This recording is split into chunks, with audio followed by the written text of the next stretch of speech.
Okay, Sir Paul, ano yung masasabi mo na pinagkaiba nitong farm mo sa normal na farm ng mga poultry? Um, yung number one is ah, yung paggamit ng antibiotics. Mhm, mhm. Sa usually sa mga commercialized kasi, weekly basis nila yung pagbibigay ng antibiotics, lahat na dito kasi pwede mong gawin yung free range yan na Mhm. tinatawag. Mhm, mhm. Pwede mong palayain lang sila, tapos Mhm. gaya niyan, Mhm. Tayo dito. kakain lang sila ng damo. Mhm, mhm.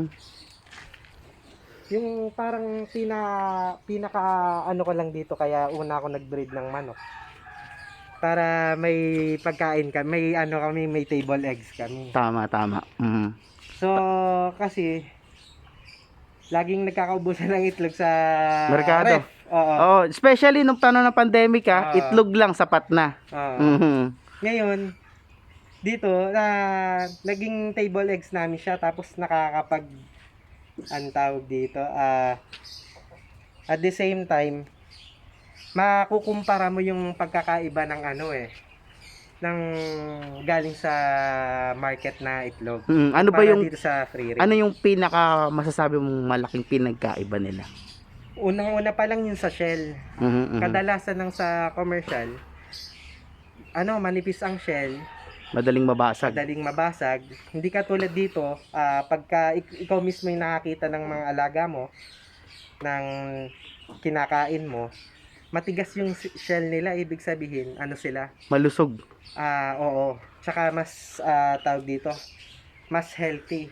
Ang napansin ko yan, no, Sir Paul, na madalas pag bumibili ako, kasi normal ngayon hindi na binibigay in tray Mm. Pag uwi mo sa bahay, 3-5 basag sa 2 dosena mong binili.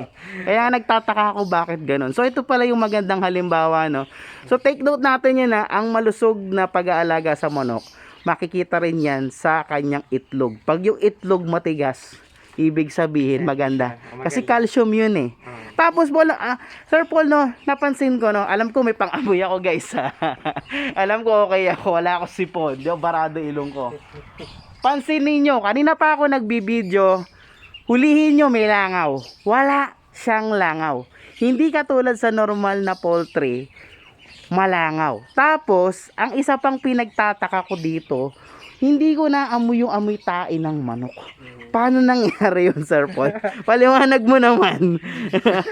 Siguro sa environment din, consider din natin yung hindi siya muddy, hindi siya malayo siya sa maputik, sa basa, kasi although pagka yung pupo laging basa, maamoy siya Mm. Kaya ito gumagamit ako ng um, buhangin na sinalandra. Mhm, mhm. Ayan. Bakit? Pre-prevent niya din yung amoy, hindi siya Mhm. maalingasaw. Okay. Tapos ito, napansin ko magkaiba sila. Ito, buhangin nga to na Oo. sinalandra. Tapos ito, ano tong nandito? Yung Pusot. pusot. Ayan kasi, good absorbent din ng poop. Mhm, mhm. Pagka dumumi yung manok, mabilis niyang nadra-dry yung dumi, kaya hindi siya kaagad bumabaho. Mhm. Kung depende na lang kung saan yung mga resources mo Mhm, na mhm. gagamitin. Halimbawa, ikaw malapit ka sa bukid, o yung mga yung mga pinag-anohan ng palay. Mhm, mhm. Ayun, pwede din 'yun. Good absorbent din ng dumi. Nakakatawa, no? Kala mo ang kausap ko veteran. Ano siya yung is very ano na siya Si Sir Paul, napakalawak na nung mga kaalaman niya. Sir Paul, siguro bigyan nating payo, no? Siguro magbigay ka lang ng konting history. Paano mo nalaman tong lahat ng mga ito? Paano ka nagsimula, kailan ka nagsimula, at paano lumawak yung ganito mong kaalaman sa pag-aalaga ng ganitong klase ng manok? Ayun, una kasi, ang plano ko lang is for table eggs. Hanggang sa nag-alaga ako ng sisiw, nagtanong din ako sa mga kaibigan na nag-aalaga, na mahilig sa pag-aalaga ng manok.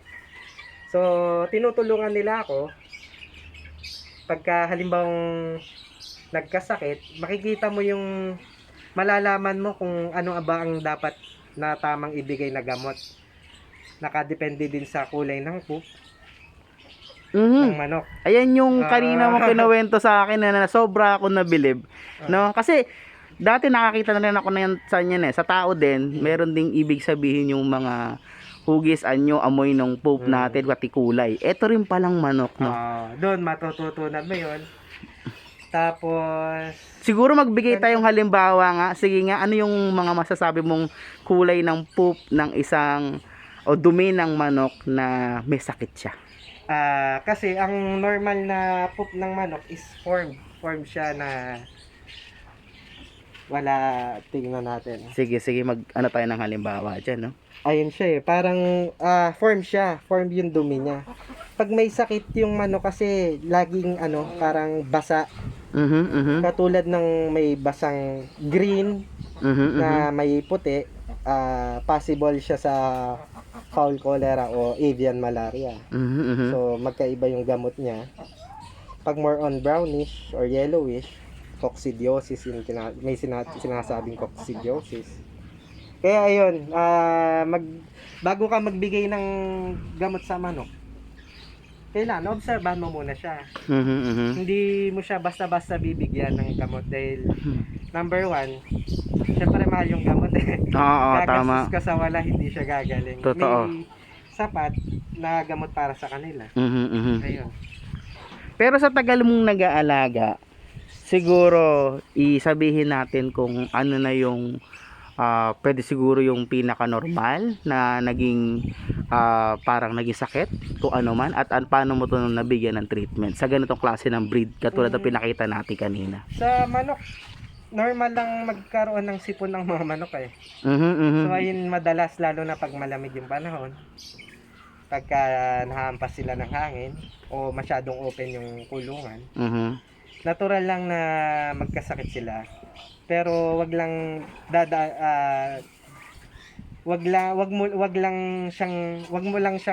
agapan mo lang siya agad.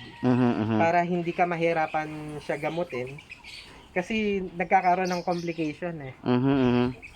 So ayun. Parang tao din, no? Basta dapat tao lang. pag may nararamdaman ka na pahinga ka na gamot ano ka na, kailangan mo ng gamutan, magpagamot ka na ganon. Preventive is better than cure. True yan. Ganun lang. So, eto na tayo, Sir Paul, no? Ang dami na naming natutunan. Ngayon, siguro tumungo tayo doon sa pagpapayo na sa mga manonood natin dyan, no? Sa mga nakapanood nito. Ano yung mapapayo mo sa pagsisimula nila? Number one, kailangan talaga is hilig mo eh. Kailangan hilig mo. Kung hindi mo hilig kasi hindi magkakaroon ng hindi ka magkaka-interest eh. Kung paano mo sila buhayin. So, pero itong pag-aalaga ng manok is napaka simple lang, hindi mo naman kailangan. Basta malinis. Number one is yung malinis yung tubig nila. Laging ayun lang dapat. Number one, twice a day, kami kasi twice a day nagpapalit kami lagi ng tubig. So yun, laging malinis lang yung pagkain nila, yung environment nila, hindi malamok. Tapos sa mga pagkain, ano yung marerecommend mo? Sa pagkain, pwede mo magbagit dyan, bawal ata yung commercial dyan. Oo nga pala, huwag nating banggitin yung commercial. Siguro tumungo tayo doon sa organic. Oo. Organic, pwede ka magbigay ng malunggay, daw ng malunggay. Okay. Madre de agua, o iba't ibang klase ng prutas, gaya ng papaya. Pwede ka magtanim ng papaya buong sa bakuran mo eh. Lahat ng mahulog dun, kakainin naman nila. Totoo nga eh, nakita ko nga sa pagka tingnan yung mabuti guys. If meron kayong katulad siguro sa amin, no? Kaya nandito ako ngayon eh. Kasi meron kaming katulad na ganito na pwesto. Na pag tiningnan yung mabuti, parang sayang naman kung di natin magamit yung lupa na merong available sa atin. So, tingnan nyo dito, well maximized, no? So, kung wala pa kayong siguro, kung nangangarap kayo na lagyan niya ng bahay o ano man, wala pa tayong budget, why not isipin natin na pwede naman ito, 'di ba? At the same time, tulad nga na sabi ni Sir Paul, Meron ka ng daily eggs consumption na pwedeng magamit. Meron ka pang meat na malinis na alam mong ikaw ang nag-alaga, kaya malinis mong makakain, at the same time hobby na makakapagpatanggal ng stress mo. Okay, so thank you so much, Sir Paul. So again, no, click nyo lang yung link dito sa may bandang baba at kontakin nyo si Sir Paul kung ano man yung katanungan nyo, at sigurado sa kanyang Facebook page sasagutin niya yan. At syempre, hoping tayo na kapag simula na rin sila ng ganitong klase ng hobby. Okay, yes.